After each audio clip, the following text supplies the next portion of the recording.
కొత్తగా mutual funds లోకి enter అయ్యే వాళ్ళకి మీరు ఇవ్వాల్సిన ఒక advice. Mutual fund is a mandatory product in every one's life. Complete గా అప్పటి వరకు ఒక హీరో లాగా కాలర్ ఎగరేసుకొని తిరిగే నేను లేబర్ కి ఫోన్ చేసి నేను కింద పనికి వస్తాను అని చెప్పే ధైర్యం లేక ర్యాపిడో డ్రైవర్. ఈ విషయం నా కుటుంబానికి కూడా తెలియదు. నా దగ్గర జేబులో రూపాయలు లేదు. ఎవడు నమ్ముతాడు? నాకు ఆ రోజు నాకు సరైన గైడెన్స్ దొరికింది కాబట్టి ఆ ఫ్యాన్ వైపు చూసి పక్కకి వెళ్ళిపోయాను. ఎవ్రీ ఆల్టర్నేట్ డోర్ కి ఉంటది కానీ ఎదిరించాలి కదా. సమస్య ఎక్కడుంది? ఎగ్జాక్ట్లీ.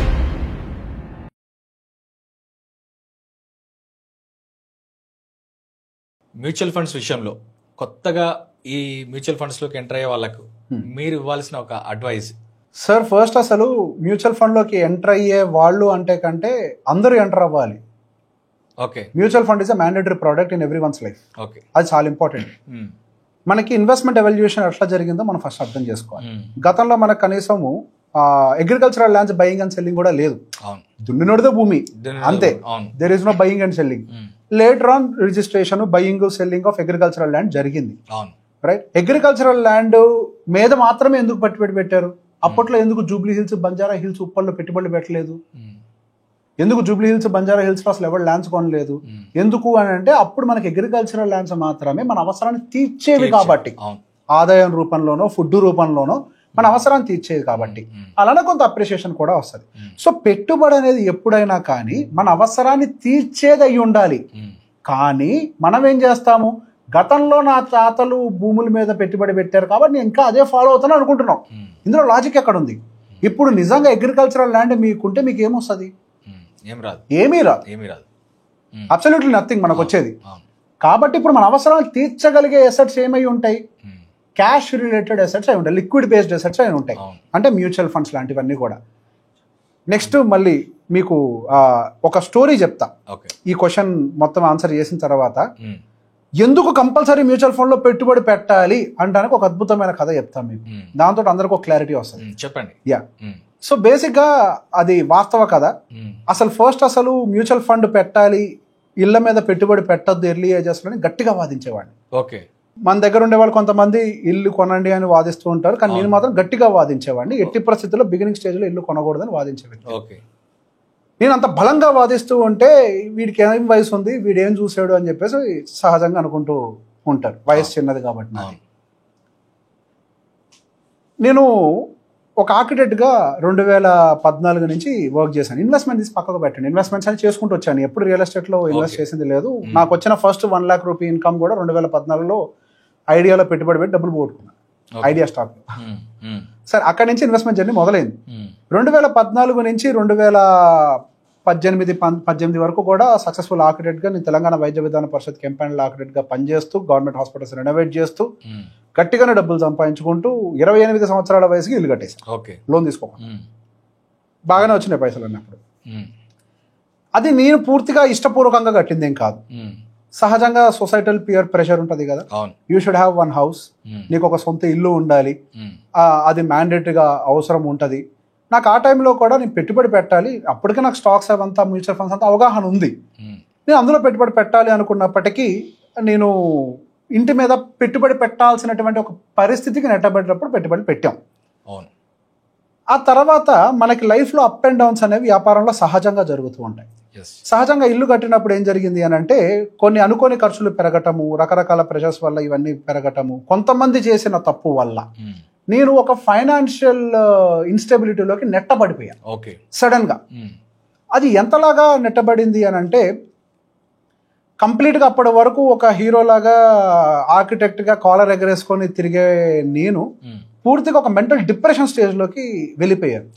ఒక మనిషి పూర్తిగా దివాలా అంటే ఒక పూర్తిగా డీలా పడిపోయేది ఎప్పుడైతే ఫైనాన్షియల్గా హిట్ అవుతాడో అప్పుడే. ప్రొఫెషనల్గా ఎన్ని ఇష్యూస్ వచ్చినా హ్యాండిల్ చేయగలుగుతాడు. కానీ పర్సనల్గా ఎప్పుడైతే ఒక ఫైనాన్షియల్ ఇష్యూ హిట్ అవుతుందో, ఎప్పుడైతే ఒక అప్పుల్లోకి నువ్వు నెట్టబడతావో because of some one's mistakes, అప్పుడు పూర్తిగా మన డిప్రెషన్లోకి వెళ్ళిపోయి మన వ్యాపారాన్ని కూడా మనకు తెలియకుండానే దెబ్బతీసేసుకుంటాం. వ్యాపారం దానికంతా దెబ్బతిందు, దాన్ని మన మెంటల్ స్టేట్ బాగోకపోవటం వల్ల దెబ్బతీస్తాం. ఒక ఆర్కిటెక్ట్గా కొన్ని 100 మంది వర్కర్లను అండర్లో పెట్టుకొని పనిచేయించుకునే నేను పూర్తిగా ఇన్కమ్ అంతా డ్యామేజ్ చేసేసుకొని నాకున్న ఇన్వెస్ట్మెంట్స్ అని ఇంటి మీద పెట్టేసి నా మైండ్ పనిచేయక సరిగా ప్రాజెక్ట్స్ కూడా తీసుకోలేక కనీసం ప్రాజెక్ట్స్ రాని సిచ్యువేషన్లోకి నెట్టబడి నేనే నా పెయింటర్ కింద లేబర్కి వెళ్దాం అన్నంత స్థితిలోకి వెళ్ళిపోయా. Oh my god. ఆ పరిస్థితి వస్తుందని నేను ఊహించలే. నెట్టబడ్డాను కొంతమంది చేసినటువంటి పని వల్ల. ఓకే. అరే నేను ఆ లేబర్కి ఫోన్ చేసి నేను ఈ కింద పనికి వస్తాను అని చెప్పే ధైర్యం లేక, నాకు అప్పుడు 3 ఫ్లోర్ బిల్డింగ్ ఇల్లు ఉంది, కారు ఉంది, అన్నీ ఉన్నాయి, కానీ డబ్బులు లేవు. ఎందుకు లేవు అంటే మొత్తం ఇంటి మీద పెట్టా. సిచ్యువేషన్స్ వల్ల ప్రెషర్లోకి వెళ్ళి బిజినెస్ పాడైపోయింది, మెంటల్ స్టేట్ పాడైపోయింది. ఏం చేయాలో తెలియక ర్యాపిడో ఒక డ్రైవర్కి వెళ్ళా. ఈ విషయం నా కుటుంబానికి కూడా తెలియదు. మొదటిసారిగా ఇది మీతో షేర్ చేస్తుంది, ఎవరికి తెలియని. ఇన్స్పిరేషనల్ గా ఉంది చాలా. నాకుంది అప్పుడు అవెంజర్ 220 క్రూజ్. దాని మైలేజ్ ఎంత ఉంటుంది? 28-30, అంతకు మించి రాదు. నాకున్న ఆయుధం అదొక్కటే. నా మెంటల్ స్టేట్, నా బుర్రని వాడే స్థితిలో లేను. ఏ ఇయర్ లో సార్? 2022. Very recent right. 2022లో ఇంకా నేను ఏ దిక్కు తోచని పరిస్థితిలో ర్యాపిడో డ్రైవర్కి వెళ్ళి, వర్షాకాలం కరెక్ట్గా ఇదే, ఆల్మోస్ట్ కొన్ని ఇయర్స్ దాటి కరెక్ట్గా ఇదే సీజన్లో విపరీతమైన చలి, ఆడెక్కడెక్కడో వేసేవాడు, తీసుకుపోయి ఎక్కడో దిల్సుకునగర్ అవతల, అదే మియాపూర్ ఇల్లు అవతల పడేసాడు. విపరీతమైన వర్షం, రాత్రి 12 అవుతుంది, ఆకలి. ఆ చలిలో వెనక్కి తిరిగి వచ్చి ఏదో ఆ డే వచ్చినటువంటి డబ్బులతోటి ఆ నైట్ తిని అన్ని పెట్టుకొని కూడా, నా దగ్గర ఆస్తులు అవన్నీ ఉండి కూడా, ఆస్తులు ఉన్నాయి బోల్డ్. అవును, ఆస్తులు 3 ఫ్లోర్ బిల్డింగ్ అంటే ఆస్తులు ఉన్నాయి, అన్ని ఉన్నాయి. కానీ ఆ టైంకి ఆ లిక్విడ్ క్యాష్ లేక, ఒకవైపు మెంటల్ స్ట్రెస్. నాకు అప్పటికి 2 పిల్లలు, ఆల్రెడీ ఆ అమ్మాయి మంచి ఫ్యామిలీ నుంచి వచ్చింది, నేను నిజంగా వాళ్ళకి న్యాయం చేయగలుగుతానని ఒక భయం. అప్పుడప్పుడు ఫ్యాన్ చూసేవాడిని, ధైర్యం జాలక వెనకడుగు వేసేవాడిని. ఏదో దేవుడి రూపంలో వాళ్ళో వీళ్ళో ఫ్రెండ్స్ వాళ్ళో వీళ్ళో వచ్చి ఏదో కొద్దిగా ఆ టైంలో ట్రేడింగ్ కోసం నన్ను నమ్మి దేవుడు పంపించాడేమో. ఎవడు నమ్ముతాడు? నాకు ₹1 ఇచ్చాడు. నువ్వు, నీ టాలెంట్ నాకు ఐడియా ఉంది, నువ్వు ఇది కాదు, నువ్వు చాలా డిప్రెస్డ్గా ఉన్నావు, పోతే పోయినాయి ₹1. నువ్వు బాకీ రావడం నాకు ఇంపార్టెంట్ అని చెప్పి పుష్ చేశాడు. చెయ్యి, నువ్వు సంపాదించిన దాంట్లో నువ్వే నాకు కొద్దిగా, డబ్బులు పోయినా నేను పట్టించుకొని అసలు మైండ్లోకి ఎక్కించుకోకు అని. ఆ ₹1 నేను ట్రేడింగ్ మొదలుపెట్టి, ఆ ట్రేడింగ్లో స్టేబుల్ అవటం, మార్కెట్ నాలెడ్జ్ని బాగా పెంచుకుంటే, ట్రేడింగ్ ముందు నుంచి చేస్తున్నప్పుడు ఫండింగ్ ఎక్కువ లేదు, ఏదో చిన్న చిత్తగా ట్రేడింగ్ పొద్దున చేసేవాడిని. తర్వాత ఫండింగ్ రావటము, అదే టైంకి ఇంకొకటి దేవుడి రూపంలో వచ్చి మీడియా ముందుకు నన్ను తీసుకురావటము, అక్కడి నుంచి సుమన్ టీవీకి రావటము. కట్ చేస్తే 2 సంవత్సరాల్లో other side of the life వచ్చేసి. అదే టైంలో జీవితం ఎంత దారుణంగా ఉంటుంది అని అంటే మనకి, అదే టైంలో నాకు పుట్టిన చిన్న పాప 3 నెలల్లో డెంగ్యూ వచ్చి హాస్పిటలైజ్ అయింది. 7,000 ప్లేట్లెట్ కౌంట్ డ్రాప్ అయిపోతుంది, గంటకి డ్రాప్ అవుతుంది, ఉంటుందా లేదో తెలియదు. నా దగ్గర జేబులో రూపాయి లేదు. నాకు హెల్త్ ఇన్సూరెన్స్ తప్పించి ఇంకొక దిక్కు లేదు. నాకు హెల్త్ ఇన్సూరెన్స్ యొక్క ఇంపార్టెన్స్ ఏంటి, హెల్త్ ఇన్సూరెన్స్ వాడితో ఎలా ఫైట్ చేయాలని కూడా నాకు అక్కడే అర్థమైంది. హెల్త్ ఇన్సూరెన్స్ వాడు అప్రూవ్ చేయట్లేదు, 3 రోజుల పాటు అప్రూవల్ లేదు, జేబులో డబ్బులు లేవు. పాపని హైదరాబాద్ తీసుకురావాల్సిన పరిస్థితులు. కానీ హైదరాబాద్ తీసుకురావాలి అని అంటే దానికి అంబులెన్స్ విత్ ఫుల్లీ ఎక్విప్డ్ ఉండాలి. Because she is just 3 months. Platelets మొత్తం డ్రాప్ అయిపోతున్నాయి, గంటకి పడిపోతున్నాయి, సర్వైవల్ ఛాన్సెస్ లేవు. Then I don't know how all happened. అది నన్ను ట్రైన్ చేయడానికి కోసం జీవితం చేసిందో ఏంటో నాకు తెలియదు. కానీ ఆ డాక్యుమెంట్కి సంబంధించిన మొత్తం 50 పేజీలు, ఎన్నుంటే అన్ని పేజీలు చదివేసి, అప్పుడు సర్వైవల్ మైండ్ యాక్టివేట్ అయింది. నాకు ఆప్షన్ లేదు, నేను ఖచ్చితంగా ఇన్సూరెన్స్ని అప్రూవ్ చేయించాలి. ఇప్పుడు మొత్తం 50 పేజీలు చదివి, ఎక్కడో 20 పేజీలో ఉండే ఒక పాయింట్, 40 పేజీలో ఉండే ఒక పాయింట్, 2 పాయింట్స్ క్లబ్ చేసి ఒక లాజిక్ని ఎతికి వాళ్ళ లీగల్ టీంతో నేనే మాట్లాడుకొని అసలు ఇన్సూరెన్స్ని అప్రూవ్ చేయించుకోవాల్సిన సిచ్యువేషన్. జీవితంలో బ్యాక్ టు బ్యాక్ దాడి చేసేసింది. అదే కనుక నా దగ్గర డబ్బులు ఉండుంటే ఆ రోజు నేను ఆలోచించాల్సిన సిచ్యువేషన్ ఉండుండేది కాదు, అంత మెంటల్ స్టేట్కి వెళ్ళాల్సిన అవసరం ఉండేది కాదు. ఆ రోజు నా సిచ్యువేషన్స్ బయటికి రావడానికి అఫ్కోర్స్ దేవుడు చాలా హెల్ప్ చేశాడు. మేబీ నన్ను ట్రైన్ చేయడం కోసం పరిస్థితులకు నెట్టడం నాకు తెలియదు. కానీ ఒక ట్రేడింగ్ ఫండింగ్ ఇప్పించాడు నాకు మా ఫ్రెండ్ చేత, మీడియాలోకి తీసుకొచ్చి ఇంకొక ఫ్రెండ్ని తీసుకొచ్చాడు, ఇంకొకడు నా డిప్రెషన్ నుంచి బయటికి రావడానికి రెగ్యులర్గా కలిసి నన్ను బయటికి తీసుకురావడానికి నాకు హెల్ప్ చేశాడు. అసలు వీటన్నిటికి గల కారణం ఏంటి అని ఆలోచిస్తే నేను ఆ రోజు నా జీవితంలో ఇంకొకళ్ళ మాటకి ఇంపార్టెన్స్ ఇవ్వడం అని తెలిసింది. ఇన్ని రోజులు ఈ విషయాన్ని ఎక్కడ బయటికి చెప్పలే. ఇవాళ నేను మీ దగ్గరకు వచ్చేటప్పుడు కళ్ళ మీద నీళ్ళు తిరుగుతున్నాయి నాకు. ఇవన్నీ నాకు ఎందుకో గుర్తొచ్చాయి సడన్ గా. ఇవన్నీ గుర్తొచ్చి అసలు ఎందుకు ఈ విషయాలను బయటికి చెప్పలేదని ఆలోచిస్తే ఆ చుట్టుపక్కల రిలేటివ్స్ కి తెలిస్తే తక్కువ అనుకుంటారు అని. అప్పుడు మనసులో నాకు ఒక మాట వచ్చింది, ఎవడా లంజోడికి అసలు అని. నన్ను వాడా హెల్ప్ చేసింది నా జీవితంలో బయటికి రావడానికి. ఆ దరిద్రుడు అనుకుంటాడనే కదా నేను ఇల్లు కట్టాల్సిన సిచ్యువేషన్ వచ్చింది. ఆ దరిద్రుడు నా మైండ్ లో లేకపోతే నేను పెట్టుబడులు పెట్టి ఈ రోజు నా దగ్గర ఆ డబ్బులు కొన్ని కోట్లు అయి ఉండేవి కదా, కోట్ల రూపాయల ఎసెట్ ఉండేది కదా. నన్ను బయటికి తీసుకొచ్చింది బంధువా నా మిత్రుడా? మిత్రుడే. ఎవడు అసలు బంధువు అని అంటే అసలు బంధువుకి మీనింగ్ ఏంటి? ఎవడైతే నువ్వు సమస్యలో ఉన్నప్పుడు తోడుగా నిలబడి నీకు ధైర్యాన్ని ఇచ్చి అవసరమైతే డబ్బుల్ని ఇచ్చి బయటికి తీసుకొచ్చి నిన్ను మళ్ళీ నిలబెట్టగలుగుతాడు వాడు కదా బంధువు అని అంటే. నీ గోత్రాన్ని పంచుకొని నీ కులాన్ని పంచుకొని పుట్టినోడు నీకు బంధువు ఎట్లా అవుతాడు? అసలు వాడికి నీకేంటి సంబంధం? నాకు హెల్ప్ చేసిన 3 ఫ్రెండ్స్ ఏ ఒక్కడు ఒక కులమోడు కాదు. వాళ్ళు కదా నాకు సహకరించింది. వాళ్ళకి భయపడి మనం ఏది చేయకూడదు. సొసైటల్ ప్రెషర్ కోసం మనం ఏది చేయకూడదు. నేను కొన్ని కామెంట్స్ చదువుతుంటే బాధేస్తుంటది, సార్ నీ ఇల్లు కట్టకపోతే నా ఇంటికి నా బంధువులు రారని. నీ ఇంటి కోసం వచ్చేవాడు నీకు బంధువు ఎందుకు అవుతాడు? అక్కడున్న ఇటుకకు కదా వాడి బంధువు, వాడు నీకు బంధువు కాడు. ఈ పియర్ ప్రెషర్లోకి వెళ్ళకండి. ఈ రోజు నిర్ణయించుకున్నా ఏ దరిద్రుడు ఏమనుకుంటాడు అనుకోని, it doesn't matter to me. At least నేను చెప్పేదాన్ని చూస్తే కొంతమంది ధైర్యం అన్న వస్తుంది. ఈ రోజు రేవంత్ ప్రతిసారి ఇంత గట్టిగా మొండిగా చెప్తూ ఉంటే వాడికి పొగరు కోపం అని అనుకుంటారు. అది పొగరు కాదు, కోపము కాదు, నొప్పి. అనుభవించాం కదా, ఆ నొప్పి ఎంతలాగా ఉంటుందో ఎంత లోతుగా ఉంటుందో నాకు తెలుసు. ఆ రోజు నాకు సరైన గైడెన్స్ దొరికింది కాబట్టి ఆ ఫ్యాన్ వైపు చూసి పక్కకి వెళ్ళిపోయా. లేకపోయి ఉండుంటే అది ఎవరి వల్ల జరిగింది? ఏమనంటే ఏమంటారు, నీకు చేతకాలేదు హ్యాండిల్ చేసుకోవడం అని అంటారు. ముందు నీ బుర్రకేమైంది నా జీవితంలో ఇన్వాల్వ్ అయ్యో? నువ్వు కదా అసలు దరిద్రుడివి. నువ్వెవడివి అసలు నా జీవితంలో ఇన్వాల్వ్ కావడానికి? నువ్వు చేసిన తప్పు వల్ల యంగ్ ఏజ్లో నా టైం అంతా వేస్ట్ అయింది. ప్రొడక్టివ్గా వర్క్ చేయాల్సిన ఏజ్లో నా టైం అంతా వేస్ట్ అయింది. తెలంగాణ వైద్య విధాన పరిషత్ తెలంగాణ గవర్నమెంట్ నుంచి గవర్నమెంట్ ఆఫ్ ఇండియా రైల్వేస్లోకి ఎంటర్ అయ్యి ఉండేవాడిని. ఒక ఆర్కిటెక్ట్గా ఎంతో దూరం వెళ్ళిపోయి ఉండేవాడిని. ఎన్నో డబ్బులు సంపాదించి ఉండేవాడిని.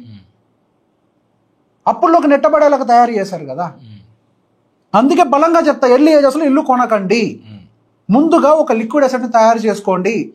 పెట్టుబడి విధానాలు మారినాయి. అదే పాత చింతకాయ పచ్చడిలాగా ఉంటానంటే నువ్వు నీ జీవితాన్ని పాడు చేసుకున్నాడు అవుతావు. We have to adapt the change. పెట్టుబడి విధానాలు మారాయి. గతంలో పొలం మీద పెట్టేవాళ్ళం, తర్వాత ప్లాట్ల మీద పెడుతున్నాం, ఇప్పుడు ఫ్లాట్ల మీద పెడుతున్నాం. అక్కడ ఒప్పుకున్నా, నువ్వు ఇక్కడ ఎందుకు ఒప్పుకోవట్లేదు? లిక్విడ్ అసెట్లో ఎందుకు పెట్టట్లేదు? Why not mutual funds? అక్కడ పెట్టుండుంటే అసలు నీ సమస్యలు ఎవరికి వచ్చి ఉండేవి కాదు, నాకు కానీ నా కుటుంబానికి కానీ. Just because of the societal pressure I did that. ఏది ఒక పీక్ కెరియర్ చూసిన తర్వాత, ఒక స్థాయి ఒక గౌరవం చూసిన తర్వాత ఓన్లీ స్టేట్ హెడ్స్ తోటి నేను డీల్ చేస్తుండేవాడిని. కలెక్టర్లు, కమిషనర్లు, ప్రిన్సిపల్ సెక్రటరీలు. ఆ స్థాయి నుంచి ఎక్కడికి తీసుకొచ్చారు అంటే ఒక ర్యాపిడో డ్రైవర్గా మార్చారు. ఈ పరిస్థితి మీ ఒక్కరికే కాదు, ఎవ్రీ సెకండ్ డోర్ కి ఎవ్రీ ఆల్టర్నేట్ డోర్ కి ఉంటది. కానీ ఎదిరించాలి కదా. ఇప్పుడు నాకు దొరికిన పరిస్థితులు అందరికి దొరుకుంటాయా? పాపం నాకు ఫ్రెండ్స్ దొరికారు. ఎంతమంది బయటపడి ఉన్న పరిస్థితులు ఉన్నాయి? బయటపడ్డారు అందరూ. ఎందుకు బయటపడలేదు? నాకున్న ఆ సరౌండింగ్స్ వాళ్ళకి లేవు కదా. చాలా మంది ఫ్యాన్ చూసి కదా అనిష్ అయిపోయిన వాళ్ళే ఉన్నారు కదా. మరి ఆ సిచ్యువేషన్ ఎందుకు వచ్చింది? మీకేం కావాలో నువ్వు ఆలోచించుకో. ఇల్లు ఎక్కడికి పోదు అనుకుంటాం మనం. అదేంటి, అరే ఇప్పుడు కొనకపోతే ఫ్యూచర్లో కొనలేమని. Let me tell you sir, మీరు కావాలంటే ఈ రోజు ఇటుక రేటు ఒక 15 రూపాయలు ఉందనుకోండి. ఆ ఇటుకను తీసుకెళ్లి జాగ్రత్తగా లాకర్లో పెట్టి ఓ 10 ఏళ్ల తర్వాత తీసుకొచ్చి అమ్మండి. ఆ 15 రూపాయలు ఇటుక 30 రూపాయలు ఇస్తారు. ఇన్ఫ్లేషన్ అంతే. మీరు ఏం చేయకపోయినా పెరుగుద్ది. మరి దాని గురించి ఎందుకు సార్ ఆలోచిస్తారు? ఇటుక కూడా పెరుగుద్ది, ఇల్లు పెరుగుద్ది అని ఎందుకు కంగారు పడతారు? దాంతో పాటుగా మీ పెట్టిన పెట్టుబడి అంతకంటే ఫాస్ట్ గా పెరుగుద్ది. ఇల్లు ఇంపార్టెంటా, మీ పిల్లల జీవితం ఇంపార్టెంటా? ఇల్లు ఇంపార్టెంటా, మీరు బతకడం ఇంపార్టెంటా? జస్ట్ ఇమాజిన్, అటువంటి కండిషన్ ఒక సాఫ్ట్వేర్ ఎంప్లాయ్కి వచ్చింది. వాడు 1 కోటి రూపాయలు లోన్ తీసుకున్నాడు, నెలకు 70,000 ఈఎంఐ కడుతున్నాడు, పిల్లలకు స్కూల్ ఫీజులు అవన్నీ కలిపి 1,50,000 అవుతున్నాయి.